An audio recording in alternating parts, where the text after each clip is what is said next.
행복한 하루를 여는 아침 묵상, 오늘 12월 17일 토요일 아침입니다. 한 주간이 또 이렇게 갔습니다. 시편 53편을 읽고 묵상하겠습니다. 어리석은 자는 그의 마음에 이르기를 하나님이 없다 하도다. 그들은 부패하며 가증한 악을 행하며 선을 행하는 자가 없도다. 하나님이 하늘에서 인생을 굽어 살피사 지각이 있는 자와 하나님을 찾는 자가 있는가 보려 하신즉 각기 물로가 함께 더러운 자가 되고 선을 행하는 자 없으니 한 사람도 없도다. 죄악을 행하는 자들은 무지하냐 그들이 떡 먹듯이 내 백성을 먹으면서 하나님을 부르지 아니하는도다.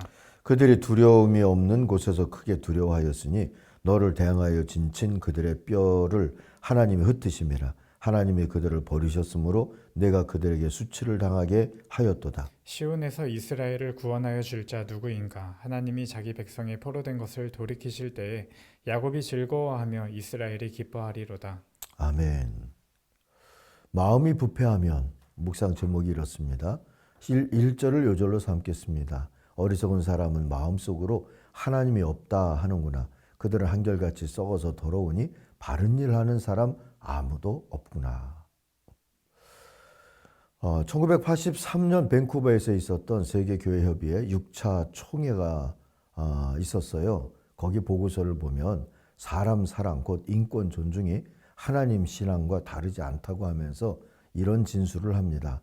모든 인간은 인종, 성, 종교에 상관없이 하나님에 의해 한 사람의 개인으로 또 공동체 안의 존재로 창조되었다.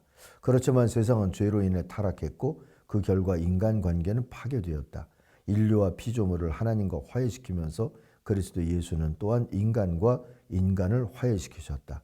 우리가 이웃을 사랑하는 것은 하나님께 복종하는 것의 본질이다 하는 그런 글귀입니다. 지난 12월 10일이 인권의 날이고 또 이번 한 주가 인권 주간으로 지켰던 그런 한 주간이기도 합니다.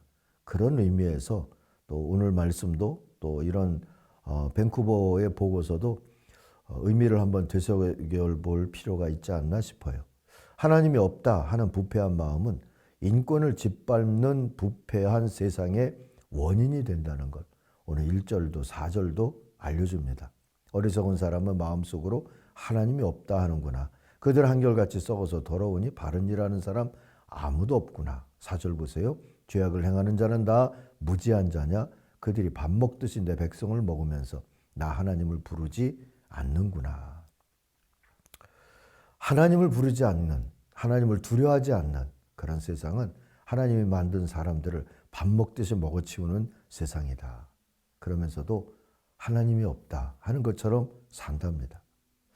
역사 속에서 이런 일, 일어났던 가장 끔찍한 죄악의 모습을 아마 제노사이드라고 볼 수 있지 않을까 싶어요. 9절 그대로 주님의 백성을 잡아먹듯이 한 일이 제노사이드죠. 인종청소, 인종학살 뭐 이런 건데요. 인종청소를 목적으로 벌이는 대규모 학살을 말하는 거죠. 파시즘적인 국가 권력이나 독재 정권적인 차원에서 이 일을 결정하고 실행해야 할 때 그거를 제노사이드라고 말합니다.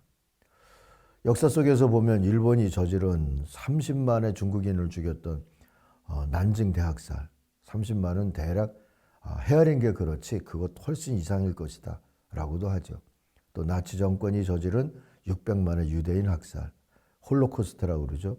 또 캄보디아 폴포트의 급진 공산주의 정권인 크메르 루즈가 노동자 농민의 유토피아를 건설한다는 명분으로 양민 200만 명을 학살한 킬링 필드, 또 20세기 초에 최초의 제노사이드라고 알려진 오스만 제국이 제국 내에 거주하는 약 150만 명의 아르메니안 기독교인들을 살해하고 추방했던 그 하미드 학살이라고 그러는데요.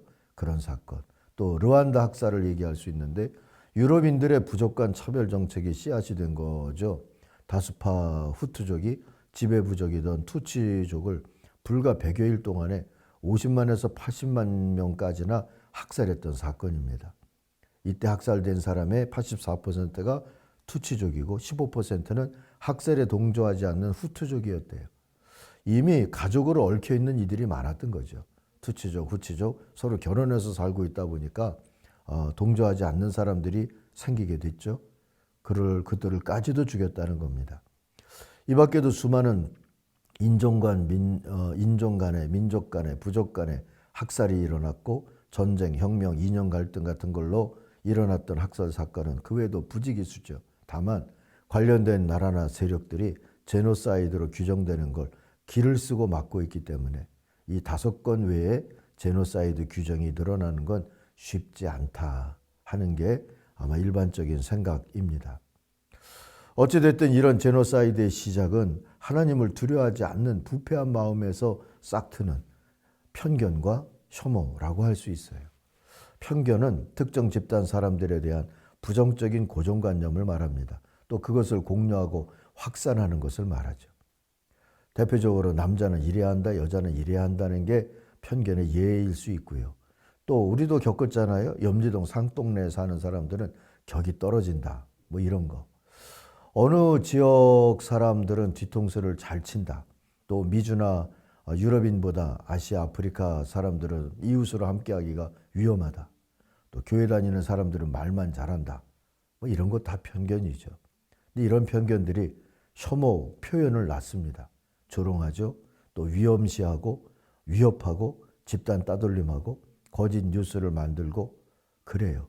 사람들은 이런 혐오 대상으로 휩쓸리지 않으려고 혐오하는 쪽에 붙어버리거나 침묵하거나 방조하기 쉽죠. 그래서 편견은 쉬이 확산되고요. 거짓이 팩트인 것처럼 퍼져나가게 됩니다. 이게 더욱 심해지면 미국에서 오랫동안 있었던 흑백분리 정책처럼 교육이나 고용, 서비스 등에서 차별하고 배제시키고 괴롭히고 분리하는 그런 정책이 죄의식 없이 실행될 수도 있어요. 더 심해지면 편견에 기초한 폭행, 위협, 강간, 테러, 추방 같은 일들이 벌어지게 되죠. 상업 언론들은 이것을 부추기기도 하고 정치 세력들은 이것을 이용하기도 합니다. 또 슬그머니 문화나 전통인 것처럼 자리 잡기도 하죠. 군대 내 오래된 폭행이나 조직사회에서 벌어지는 집단 괴롭힘, N번방 사건 같은 집단 성범죄 같은 것들이 결국은 이렇게 제노사이드, 곧 집단 학살로도 갈 수 있는 그런 디딤돌이 된다는 것을 우리들이 잊지 말아야 해요. 그 시작이 편견이었다는 것도 말입니다. 그래서 사람의 권리에 대해서 깨어 있어야 하는, 인권에 대해서 깨어 있는 게 결국 하나님 앞에서 하나님의 백성으로 스스로를 세우고 하나님을 믿음으로 바르게 섬기는 깨어 있음과 통한다 하는 것을 우리들이 잊지 말아야 합니다. 머리 나쁜 건 죄가 되지 않지만 마음 나쁜 건 죄가 됩니다. 그런데도 다들 머리 공부만 죽어라고 시키는 세상이 되어버리지 않았습니까? 교회들마저, 우리 믿음의 사람들마저 스스로도 자녀들도 마음을 살펴주고 그러지 않는다면 우리가 기도하는 하나님의 나라는 심판과 함께 임할 수도 있습니다. 늘 깨어 있어서 우리들의 마음을 살피고 또 우리들의 마음이 하나님 앞에 바로 있기를 늘 소망하고 또 하나님의 사람들인 사람들을 하나님의 사람들로 대할 수 있는 그런 믿음의 자세가 우리에게 필요합니다. 하나님 바라보고 오늘도 살아가십시다. 사람도 하나님의 사람으로 보면서 살아가십시다. 기도하겠습니다. 하나님 아버지, 독성과 신앙을 혼돈치 아니하도록 우리를 인도해 주시옵시고, 주님, 마음을 청결한 이들이 복이 있다. 하나님의 나라가 저들의 것이다 하신 주님의 말씀을 잘 헤아려서 우리들이 하나님이 없다 하는 부패한 마음으로 살아가면서 그 모습으로 온갖 편견과 혐오에 휘둘리거나 침묵하거나 방조하지 않게 우리를 붙들어 주시옵소서. 예수님의 이름으로 기도하옵나이다. 아멘. 하늘에 계신 우리 아버지, 아버지의 이름을 거룩하게 하시며 아버지의 나라가 오게 하시며 아버지의 뜻이 하늘에서와 같이 땅에서도 이루어지게 하소서. 오늘 우리에게 일용할 양식을 주시고 우리가 우리에게 잘못한 사람을 용서하여 준 것 같이 우리 죄를 용서하여 주시고 우리를 시험에 빠지지 않게 하시고 악에서 구하소서. 나라와 권능과 영광이 영원히 아버지의 것입니다. 아멘. 각자 기도하겠습니다.